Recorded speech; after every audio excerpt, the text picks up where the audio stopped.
Alors, quelques mots quand même pour compléter ce qui a été dit et ce qui a été apporté comme réponse. D'abord pour Madame Tamborini.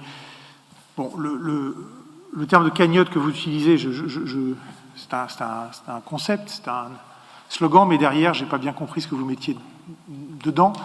Je crois que vous oubliez que la ville a fait un effort important d'accompagnement des acteurs économiques.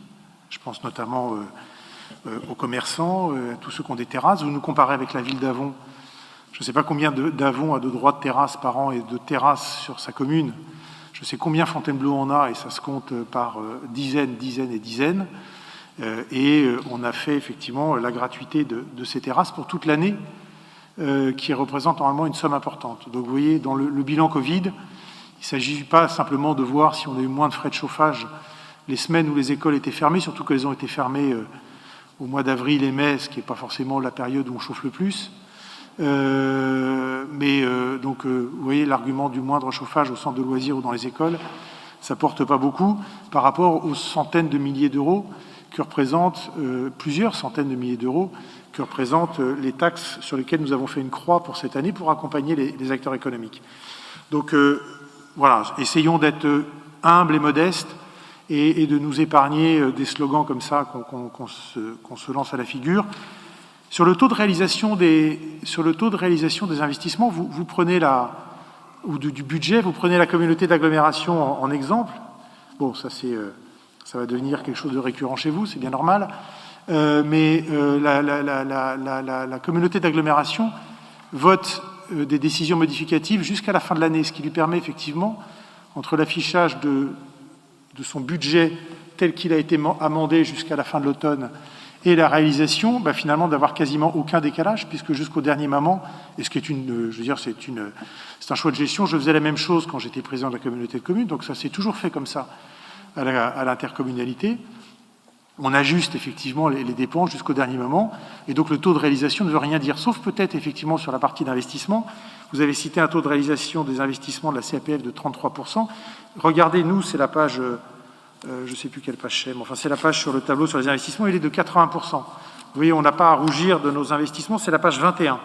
Regardez la page, le taux de réalisation, vous regardez la ligne 21, 20, vous regardez la ligne 21 et 23, parce que le reste, c'est des études, c'est des opérations financières. Ce qui est vraiment les travaux d'investissement, c'est-à-dire ce qu'on va investir, qui va être dépensé dans des travaux concrets, réels. Vous le savez, j'imagine, c'est les lignes 21, 23. La ligne 21, le taux d'exécution, il est de 90%, et la ligne 23, il est de 73%. Vous voyez, 73, 90, à la louche, je vous le fais à 80%.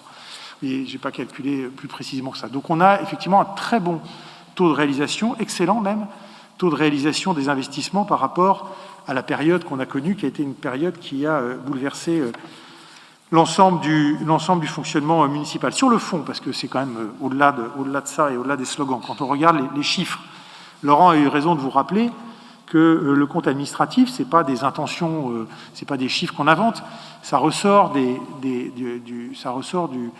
du suivi par le trésorier, donc par l'administration d'État, de l'état de nos comptes, et c'est finalement en concordance avec les comptes que eux tiennent qu'on peut afficher aujourd'hui des tableaux en recettes et dépenses avec les montants qui sont indiqués. Donc c'est vraiment ce qui a été réellement dépensé. Quand on regarde de près la situation 2020, qu'est-ce qu'on voit? On voit une extrême sobriété des dépenses, malgré la période, extrême sobriété des dépenses. Regardez par rapport au compte administratif 2019. Par rapport au compte administratif 2019, qui était la dernière année à peu près normale, on voit que les charges générales, globalement, ont augmenté de 1,7%. On va dire que c'est peut-être un peu plus que l'inflation, et encore, ça doit être dans l'inflation. Le personnel, lui, il a diminué de 1%. Donc on a vraiment fait extrêmement attention. Quand on prend un peu de recul d'ailleurs, moi je me suis amusé à regarder les chiffres sur le mandat, parce que ce qui est intéressant, c'est de regarder la gestion longue, parce que la gestion annualisée, c'est pas toujours très, très parlant. Or, on a des constantes, en tout cas j'ai des constantes dans la gestion de cette ville, qui est notamment de contenir les dépenses de fonctionnement. Et quand on regarde sur le dernier mandat, c'est-à-dire quand on compare le compte administratif 2020 au compte administratif 2014, où on aurait pu faire 2015, c'est quasiment les mêmes chiffres, on voit que les dépenses de personnel, elles ont augmenté sur 6 ans, cet exercice de 0,5%. Vous voyez, donc, quand on regarde le temps long, on voit qu'il y a, malgré les années qui passent, extrêmement de vigilance à maintenir, à contenir les dépenses de personnel, qui sont un indicateur comme un autre, mais ça représente quand même quasiment 55% de nos dépenses de fonctionnement.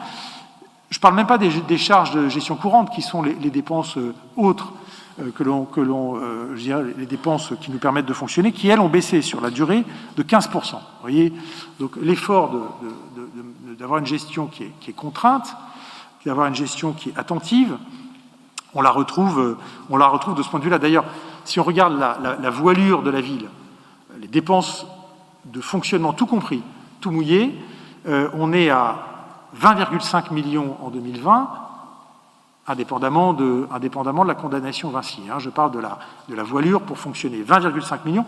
On était à 20,4 millions en 2014. Vous voyez, donc on a augmenté de 100 000 euros sur une masse de plus de 20 millions d'euros, ce qui rejoint vraiment cette idée d'une extrême sobriété. Sur la dette, je ne reprends pas ce qu'a dit Laurent, il a donné les chiffres.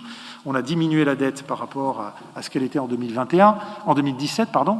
Donc on est sur une tendance, effectivement, là aussi, d'extrême attention portée à la dette. Donc, de ce point de vue-là, et quand on prend un peu de recul et qu'on lève un peu le nez des chicayas, on voit que, eh bien, il y a cette ville est gérée avec énormément d'attention à l'économie.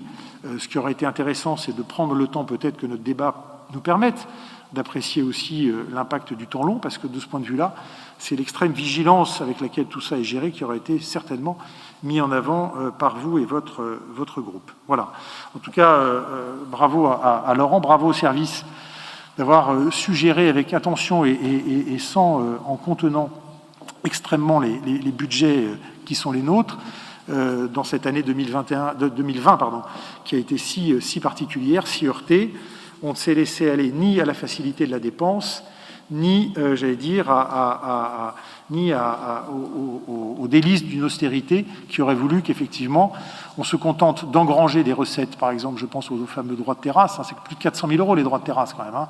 Donc, vous voyez, on se contente de toucher ce que la loi nous permettait de toucher sans nous soucier de la situation des acteurs économiques. Ce qui n'a pas été le cas. Je crois qu'on a été, et d'ailleurs ils l'ont salué dans leur temps, et pour certains, ils continuent à le faire. On a été aux côtés des acteurs économiques qui souffraient, aux côtés des commerçants, aux côtés des cafetiers restaurateurs, aux côtés de tous ceux qu'on pouvait bien sûr aider. Voilà. Je crois que c'est ça qu'il faut retenir de l'année 2020, plus que d'aller travestir des chiffres une fois de plus.